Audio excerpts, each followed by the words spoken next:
Good day! Sobrang lamig dito sa Tagaytay ngayon. Yan. So, may early vlog tayo ngayon.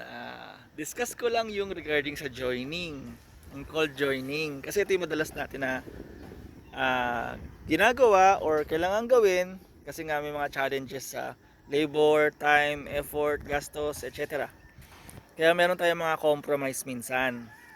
So, halimbawa, yung pagbubuhos sa semento, bihirang-bihira yung kayang-kaya yung diretso yung poste hanggang taas. Like this one. Ayan, maglalagay ng beam. Imposible namang isang buhusan mo lang mula poste hanggang beam, di ba? So, laging may cold join. Sa pagjo-joining, as much as possible, malinis yung dugtungan. So, dapat, normal lang naman yan na may mga dumi-dumi sa simula. Pero bago kayo magbuhos ng susunod na segment, make sure lang yung forma dito ay selyadong-selyado. Bakit? Para maiwasan yung bleeding. Kasi pag mahangin. Kasi pag may bleeding, tutulo doon yung mixture ng semento at saka tubig. Matitira yung graba. Magkakaroon ka ngayon ng cavitation. Yun yung parang may pakoy-pakoy pa sa loob. So problema rin yun kasi nakakabawas din ang compression strength. So una, dapat selyado yung gagawin nyong forma dun sa susunod. Hindi basta forma lang. Pangalawa, dapat yung tamang mixture ng tubig. Gagawa ko ng separate video sa pagmimix ng tubig dyan. Kasi meron dyan parang lugaw. Lugaw yung semento, yung mixture. Pag lugaw po, yun po yung malakas mag-bleed. Pag malakas mag-bleed, automatic, magkakaroon siya ng cavitation, yung mga pakuweba-kuweba. Which is problem din yan. So dapat tama po yung mixture. Malapot, pero nag-flow. Pero malapot dapat.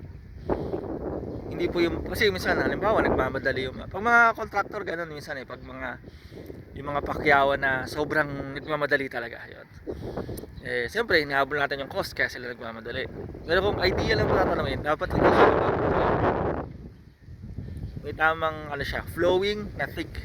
Ngayon, regarding naman sa preparation ng dugtungan, after nung pinormahan na dito, minsan may mga hulog dyan, mga kahoy, mga salubsob ng kahoy, lilinisin nyo po yun. Tatanggalin nyo po yung mga yun. Tapos, yung mga bad concrete din, yung nahulog lang na semento, na pag pinitik mong ganun, tanggal agad, yun, tatanggalin nyo rin po yun. Dapat malinis na malinis, pati mga maliliit na bato, malinis na malinis siya. Kasi yung bad concrete na yun, bad concrete tawag nun, yung parang nahulog lang. Bawa, may nag-aasintada ng semento, may nahuhulog, hindi naman yung nakabind ang gusto, nakapatong lang yun. Huwag nyo po isasama yun, tatanggalin nyo yun. Dapat malinis siya. Ganito, malinis to. Wala siyang, nung una may mga bad concrete yan, tinanggal na namin. So pag malinis na siya, siyempre may powder pa yan water splash nyo, babagsakan nyo ng tubig, tanggal lahat ng mga maliliit na bato. So malinis na. Ngayon i-grout natin yung mixture po ng sementong puro tsaka ng tubig. Ang paglagay po ng grout is right before magbuhos ka ng unang buhos ng mixture ng semento. Huwag po yung lalagay kayong grout, tapos after mga ilang oras saka kayo maglalagay ng semento. Huwag po ganun. Pagkabuhos nyo ng grout, basa yan. Buhos nyo na po yung unang buhos ng semento para maganda yung bind nya rito. Kasi nagpapatibay dyan yung graba, tapos nagbabind dyan yung semento para sure binding. Ganun yung ginagawa.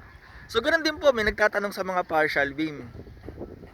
Pag poste po ito, no? Pag beam naman, tapos partial beam yung buhos, ganun din po.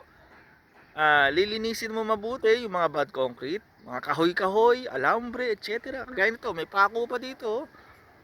Dapat wala yung mga yan. So lilinisin nyo mabuti.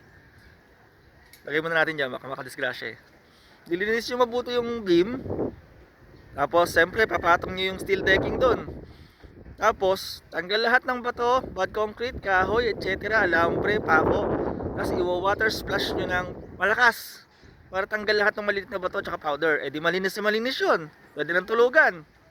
Ngayon, saka nyo po bubuhusan ng, pag malapit na kayo magbuhos ng semento, saka kayo magbuhos ng grout. So pagkabuhos nyo ng grout, lagay agad ng semento. So pagkapangpo yun, pag beam, di ba, pahaba. So ang bubuhusan nyo lang ng grout, yung bubuhusan nyo na ng semento. Huwag po lahat, kasi matutuyo yung dulo eh. So bubuhos kayo dito, lalagay ng semento. Bubuhos kayo grout, semento. Ganun po. Yung grout po, hindi po yung malagkit.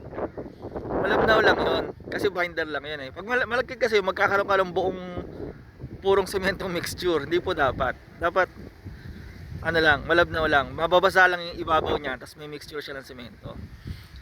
So yun po para sa pagdudugtong ng poste, tsaka ng mga partial beam. Tsaka yung mga biga na maninipis sa lahat ng dugtungan ng semento. Ganun po yung ideal na part. Huwag po yung ganito, tapos buhos lang ng semento. Hindi po. Mas maganda yung meron kayong behind talaga.